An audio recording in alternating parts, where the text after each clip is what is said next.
Olá, pessoal do Entretanto. Nós estamos aqui para falar das coisas do Brasil e do mundo à luz do direito, para falar de ciência política à luz do direito. Dê o seu like, clique na sinetinha, inscreva-se no canal. Nós precisamos de vocês. E hoje a gente vai falar das mortes e de quem foram Delfim Neto e Silvio Santos. Vamos falar também um pouquinho do impeachment de Dilma Rousseff e sobre marketing, sobre publicidade e propaganda. Tudo isso, no entretanto, eu já estou esperando vocês.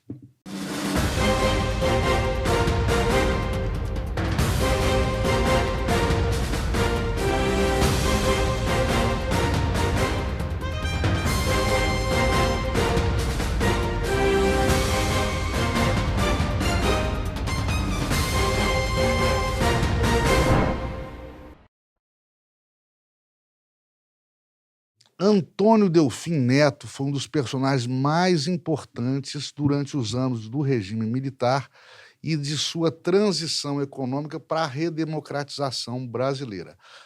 Ele, o Delfim, também foi ministro da Economia, Agricultura e Planejamento de 3 governos militares. E durante o apogeu da nossa economia, naquela época, nosso PIB crescia a incríveis 85% ao longo daqueles anos, de 67 a 73, quando a renda per capita dos brasileiros também foi incrementada em mais de 60%. Tudo sob a batuta de Delfim. É culpa do Delfim?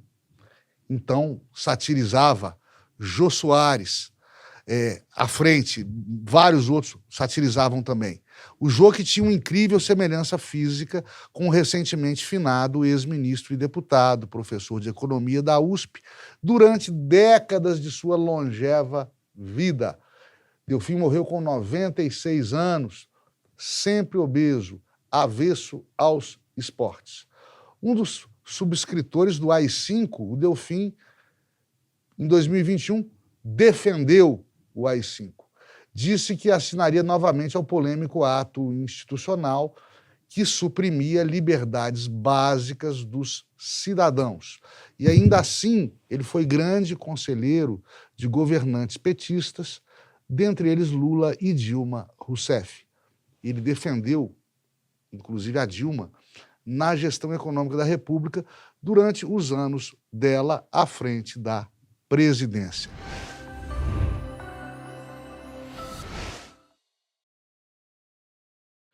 Ao contrário do que entendia o Delfim, no entanto, o governo de Dilma Rousseff foi bastante desastroso para a nossa economia. Conseguiu pôr a perder 2 décadas de avanço nas nossas finanças e no poder aquisitivo dos brasileiros. Nós chegamos a bater as portas do primeiro mundo economicamente e, por conta de Dilma Rousseff, a gente talvez tenha dado inexorável adeus a essa proeminência econômica. O que não quer dizer que o impeachment, com o afastamento de Dilma Rousseff, tenha sido legítimo. É uma excrescência jurídica.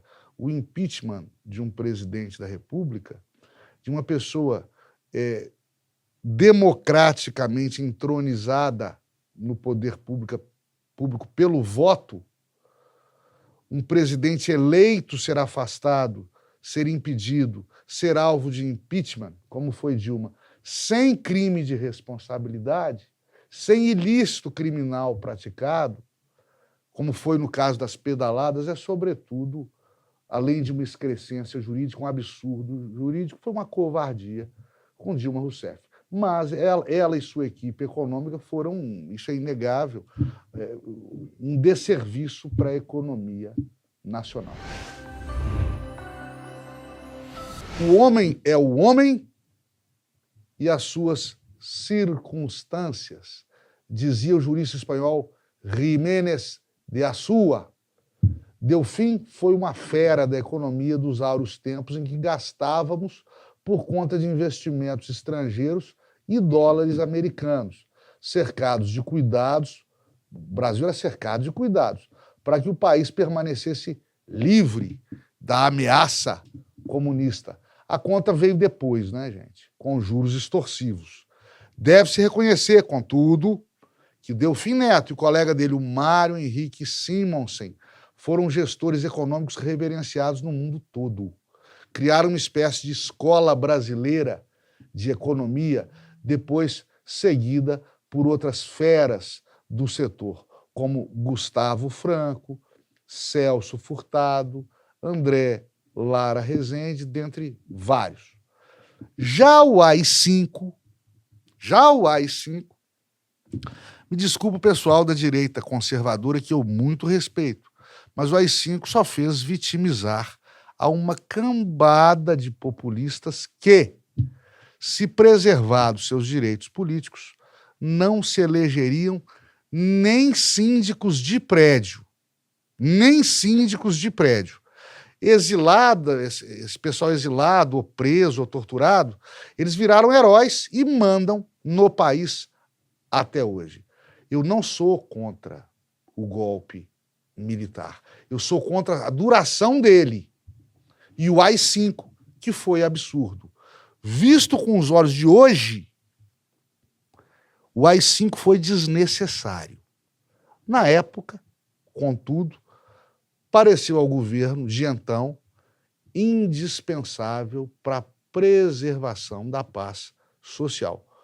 Coisa dos tempos que mudam, como mudam os olhares e impressões.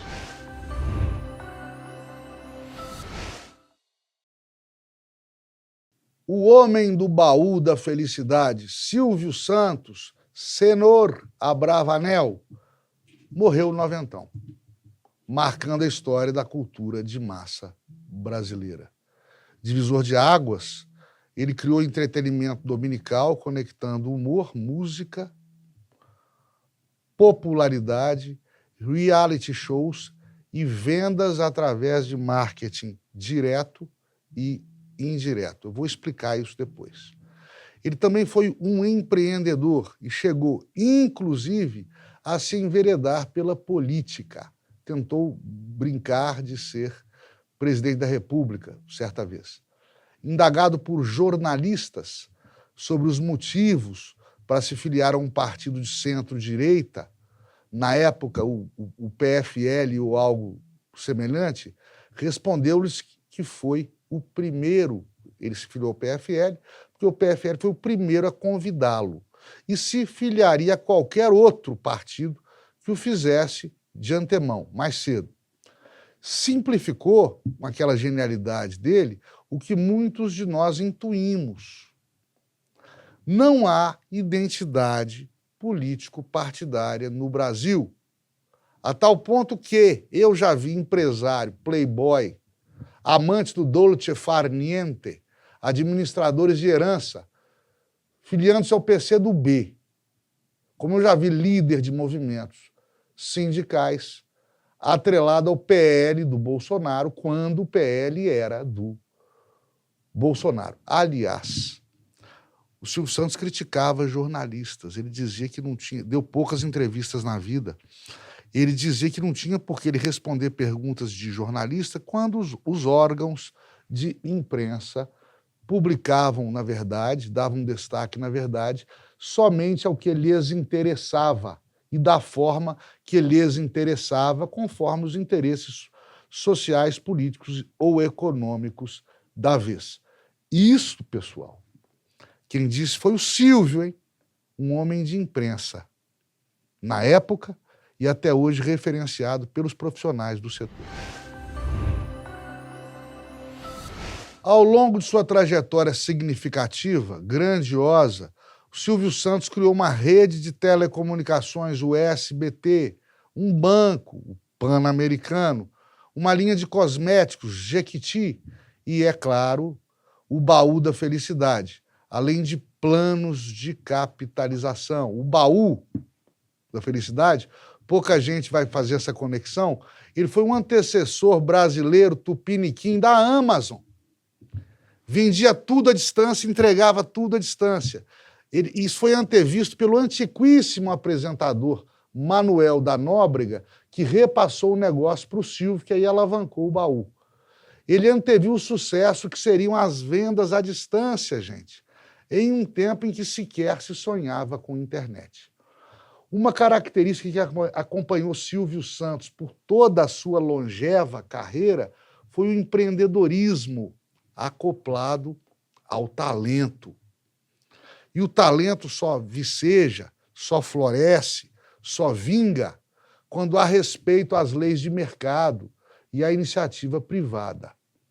Somente em sociedades capitalistas com livre imprensa, eleições democráticas, respeito às instituições, em nações em que o Estado, ainda que capengue, funciona, só nesses berços é que nascem os gênios e as pessoas que fazem a diferença ao longo da história da civilização.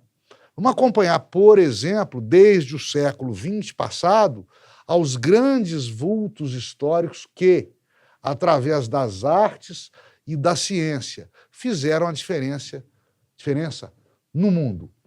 Nenhum deles surgiu ou floresceu e frutificou em países comunistas, de economias totalitárias e aberrações antidemocráticas. Me digam de um grande escritor da Rússia soviética e eu vou mostrar para vocês que ele era um exilado ou perseguido pelo regime bolchevique. Me digam do Heidegger, grande filósofo da Alemanha nazista, e lhes direi que sua filosofia jamais sugeriu que, de fato, ele fosse antissemita. Fale-me do poeta americano Ezra Pound, que combatia judeus. Na sua literatura, ele combatia judeus. Nos seus ensaios, ele era antissemita e era fascista. E eu vou lhes dizer que ele também era louco. Brilhantes músicos cubanos, que os há muitos em profusão, tiveram de fugir de Cuba para exibir seu talento magistral nos 4 cantos do globo.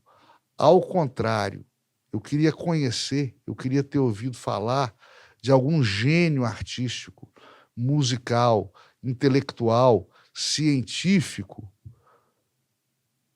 das últimas décadas da Coreia do Norte ou da Venezuela. Se alguém conhecer algum, me mostre. Os traços comuns nisso tudo são muito evidentes.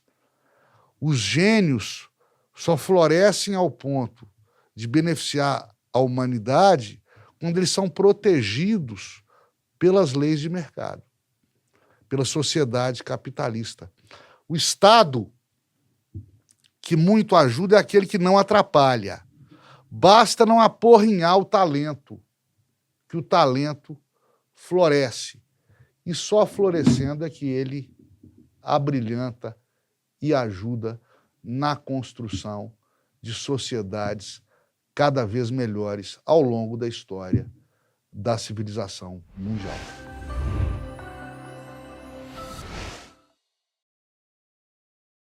Eu falei que a gente ia falar de marketing, nós vamos falar de marketing agora. Até o apogeu da Globo, da TV Globo, as emissoras de TV alugavam horários nas suas grades de programação sem qualquer controle de qualidade sobre os programas exibidos e que pertenciam integralmente aos seus patrocinadores, inclusive no que toca à qualidade, à produção, elenco, etc. Quando um cara chamado José Bonifácio de Oliveira Sobrinho Boni assumiu a direção da TV Globo, isso acabou. E criou-se um padrão Globo de qualidade, que significa o quê? Doravante, o controle da programação seria exclusivo do canal e o patrocinador apenas anunciaria seu produto e sua marca no programa. Surgia assim o marketing indireto no Brasil. O apresentador de TV interrompia seu show, por exemplo, para anunciar uma marca de sabonete, ou no intervalo comercial da novela se anunciavam geladeiras ou televisores. tudo sem vinculação direta com o programa exibido. Seu oposto, o marketing direto, foi reinventado por Silvio Santos. Mais uma de suas genialidades. O produto exposto pelo anunciante passa a fazer parte do contexto do evento exibido. Se é uma novela, por exemplo, durante a trama a mocinha aparece fazendo compras em determinado supermercado ou pedindo uma determinada marca de produto em uma farmácia. Em um programa de auditório, o apresentador passava a explicar os benefícios de comprar uma determinada marca de carro, ou simplesmente entrevistava um representante da montadora, ou sorteava a um produto anunciado pelo patrocinador. A publicidade, o marketing, ou propaganda é uma ciência. Aliás, é um importante ramo das neurociências. Por esta importante ciência, a retórica vai ao seu apogeu. O publicitário tem que atingir o seu público-alvo, o consumidor, em segundos, fazendo esse público-alvo gastar seu pouco dinheirinho com compra por impulso. Isso é uma arte preciosa que Silvio Santos dominava com maestria e em seu apogeu. Para terminar, pessoal, uma frase do recentemente finado Silvio Santos. Porcaria por porcaria, fiquem no SBT. Fiquemos todos com Deus e até a próxima. Dê o seu like, se inscreva no canal, manifeste a sua opinião. Ela é muito importante para nós.